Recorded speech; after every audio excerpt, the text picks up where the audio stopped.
आइए सुनते हैं आज की मुरली को कहानी के माध्यम से, ताकि आप इसे आसानी से समझ सके। कहानी का शीर्षक है देह अभिमान पर विजय।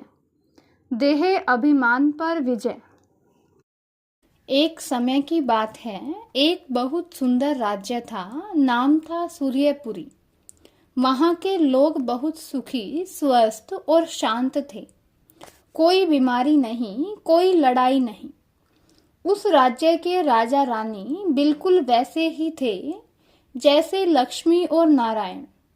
सब आत्म अभिमानी थे, लेकिन धीरे धीरे एक चालाक राक्षस आया।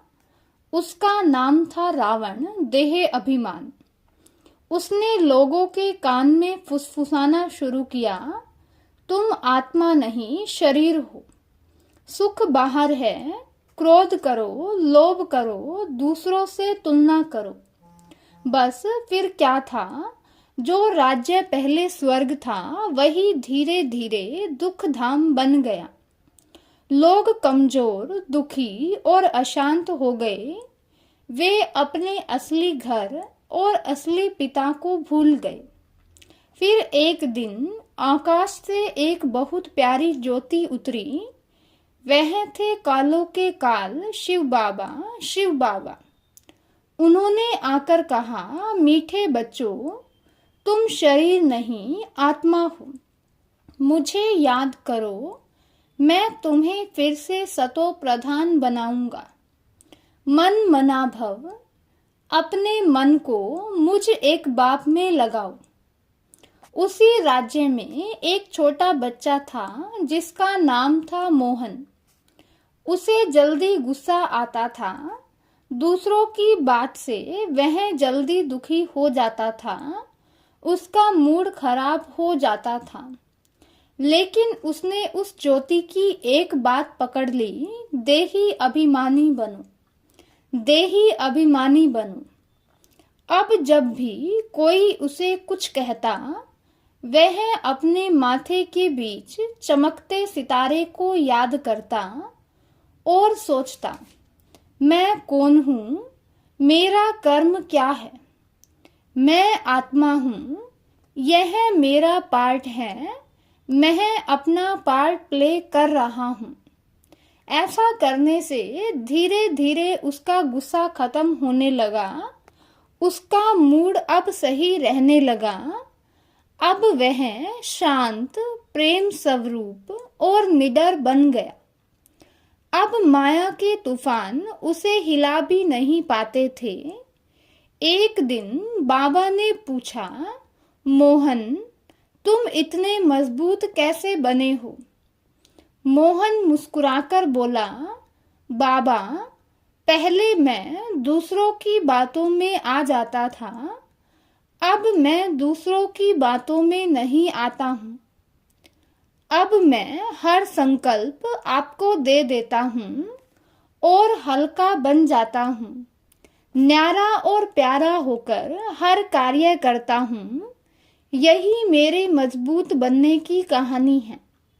बाबा खुश हुए और बोले, यही है काल पर विजय। जो आत्म अभिमानी बनता है वही सच्चा विजयी बनता है। इसलिए अपने को आत्मा समझो, शरीर नहीं। हम आत्मा हैं।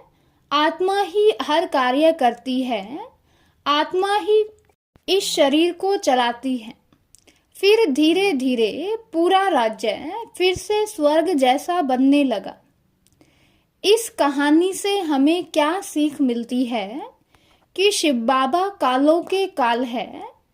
आत्म अभिमानी बनने से ही माया के तूफान खत्म होते हैं। एक बाप की याद से ही सतो प्रधान बनते हैं। हर संकल्प बाबा को देकर निरसंकल्प रहना है। न्यारा और हल्का बनकर रहना है। चिंता फिकर कुछ भी नहीं करना है।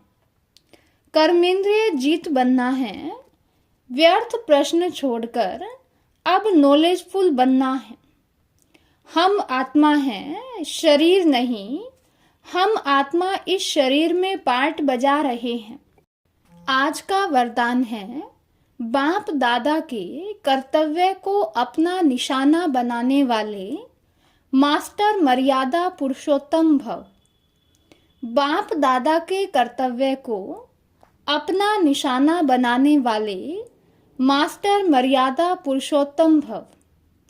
आज का स्लोगन है, नॉलेजफुल बन, व्यर्थ प्रश्नों को स्वाहा कर दो तो समय बच जाएगा। नॉलेजफुल बन, व्यर्थ प्रश्नों को स्वाहा कर दो तो समय बच जाएगा। हर रोज की मुरली को कहानी के माध्यम से सुनने के लिए चैनल को सब्सक्राइब करें और बेल आइकन भी जरूर दबाएं। यह वीडियो दूसरे भाई बहनों के साथ भी शेयर जरूर करें। आज का संबंध है साजन का। आज हम परमपिता परमात्मा शिव को साजन के रूप में याद करेंगे। ओम शांति।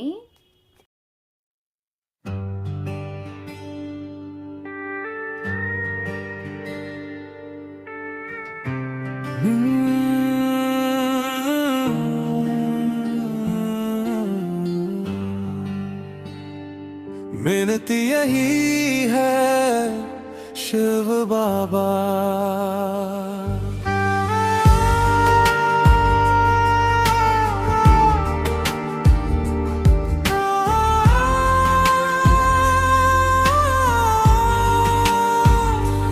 मेरी विनती यही है शिव बाबा, मधुबन मुझे बुलाए रखना, अपनी बाहों में बसाए रखना। तेरी यादों का दीप जले मेरे मन मंदिर के द्वार, तेरे प्रेम की छाँव मिले हर कल तक बारंबार। मेरी विनती यही है शिव बाबा, के मधुबन मुझे बुलाए रखना। मेरी विनती यही है शिव बाबा, के मधुबन मुझे बुलाए रखना।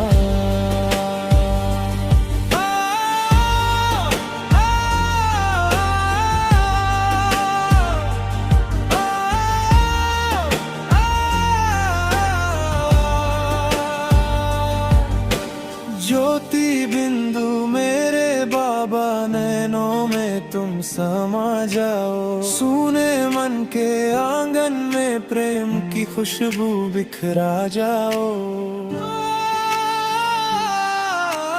जब भी मेरा मन घबराए हाथ मेरा थाम लेना, राह अंधेरी जब हो जाए बंदी पक तुम आ जाना।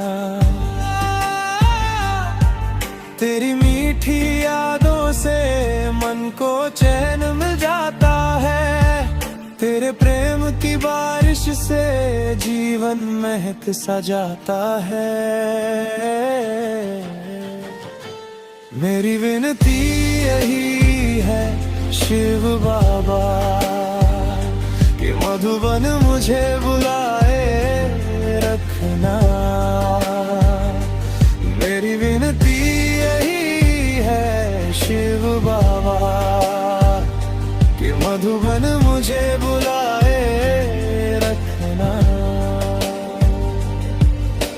मधुबन की वो पावन गलियां मन को बहुत बुलाती है, अमृत वेले की मधुर हवाएं तेरी याद दिलाती है।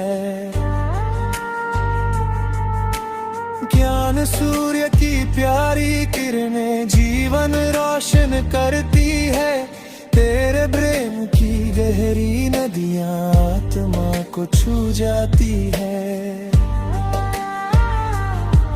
तेरे घर का हर कोना दिल को मंदिर लगता है, तेरे संग बिताया पल सबसे सुंदर लगता है।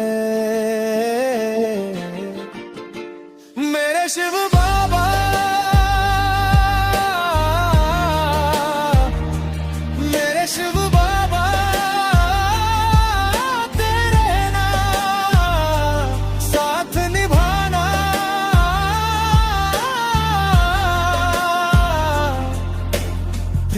की गंगा बहाते रहना।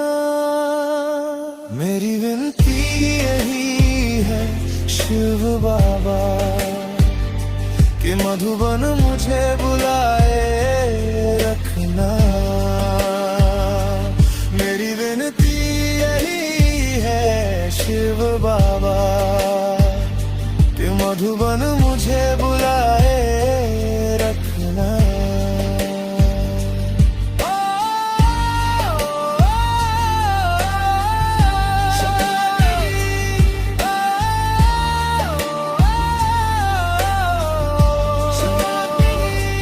मेरी विनती यही है शिव बाबा।